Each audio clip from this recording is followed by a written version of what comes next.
Hello les amis, c'est lundi, c'est la reco de Caro. Alors aujourd'hui j'ai envie de vous parler de dessert. Je vais utiliser un rendez-vous check-up que j'ai eu avec mon médecin spécialisé en nutrition.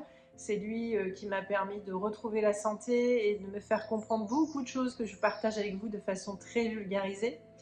Et on a réabordé un sujet qui me semble intéressant pour tout le monde. Comme vous le savez, pour beaucoup, j'ai un terrain inflammatoire qui fait que ma flore intestinale est détruite à vie. Donc tous les jours, je dois faire très attention à ce que je mange. C'est lié à ma pathologie. Et donc je suis dans une situation de fragilité auto-immune en équivalent. Concrètement, ça veut dire quoi? Ça veut dire que le terrain inflammatoire que je pourrais entretenir va me mettre en difficulté et provoquer d'autres pathologies, d'autres difficultés au niveau de l'intestin. Je dois faire donc très attention à l'acidité de mon corps pour éviter l'inflammation de mon intestin.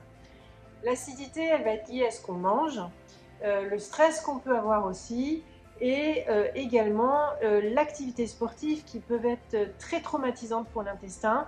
C'est pour ça que pour les sportifs, il faut faire très attention à ce qu'on mange, à quel moment, à quelle fréquence, à quel rythme et à quelle quantité.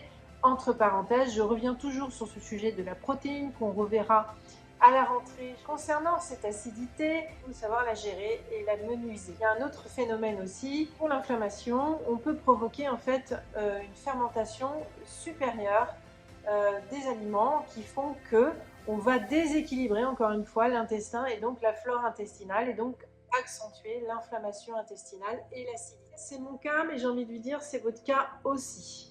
En fait, nous avons réabordé le sujet du dessert pour les repas. Le dessert qu'on peut prendre après le déjeuner ou le dessert qu'on peut prendre après le dîner.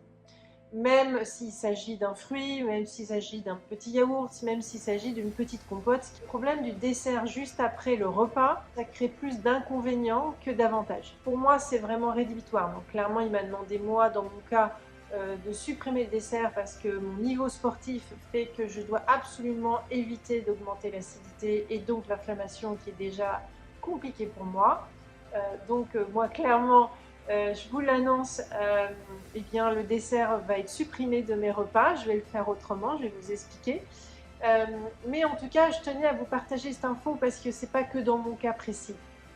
En fait, ce qu'il faut comprendre, c'est que quand on mange le dessert après le repas, après le plat principal, en fait, on va provoquer une fermentation supérieure. Donc en clair, si vous vous intéressez à votre assiette, au contenu, notamment le bon équilibrage de la protéine, eh bien le dessert va venir casser ça. Donc en fait, le fait de manger un dessert derrière, eh bien en fait c'est contre-productif. Donc du coup, le dessert, il vaut mieux manger par exemple un fruit avant le repas de midi.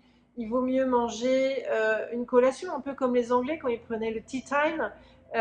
Voilà, en fait, en gros, cette compote, ce yaourt, ce fruit, bah, il vaut mieux le positionner en dehors des repas.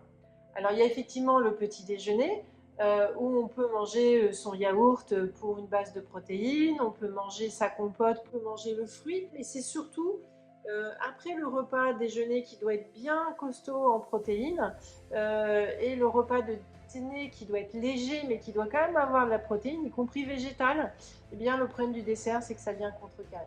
Moralité de ma petite histoire personnelle, je ne vous dis pas de supprimer le dessert comme moi ça a des enjeux importants, mais ça peut être intéressant d'essayer pour vous, de tester, d'avoir, après le repas, de ne pas avoir de dessert systématiquement.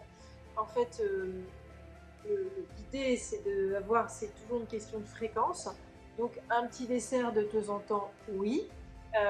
Mais un dessert à tous les repas, tous les jours, c'est là où ça devient compliqué. Alors, ça va devenir plus compliqué pour ceux qui ont entre 40, 50 et au-delà parce que, toujours pareil, notre métabolisme se fragilise et donc le terrain inflammatoire va se provoquer beaucoup plus facilement. Juste pour info, qu'est-ce que peut provoquer la fermentation des aliments? Eh bien, ça va augmenter une pathologie que moi j'ai qui est la candidose, qui est une inflammation du côlon. C'est très embêtant, ça peut créer des réactions pulmonaires. L'autre réaction aussi, c'est que vous pouvez avoir des inconforts digestifs. Donc si vous sentez que ça ne va pas très bien au sel, posez-vous des questions sur le rééquilibrage de vos repas. En fait, ça revient à ce que je vous disais à l'autre vidéo, l'autre lundi, sur l'alimentation pleine conscience. Écoutez votre corps. Donc si vous mangez un plat et un dessert derrière et que vous sentez que vous êtes lourd, bah, limite essayez de réduire le nombre de desserts par semaine, par repas, et observez pour voir comment vous êtes. Voilà. Donc ma reco de ce lundi, c'est d'observer comment vous absorbez le dessert et quel impact il peut avoir. En tout cas, on a tout à gagner à ne pas en prendre à tous les repas, tous les jours. Soyez les Jedi de votre santé, portez-vous bien, soyez en forme, et puis rendez-vous lundi prochain. Bye bye.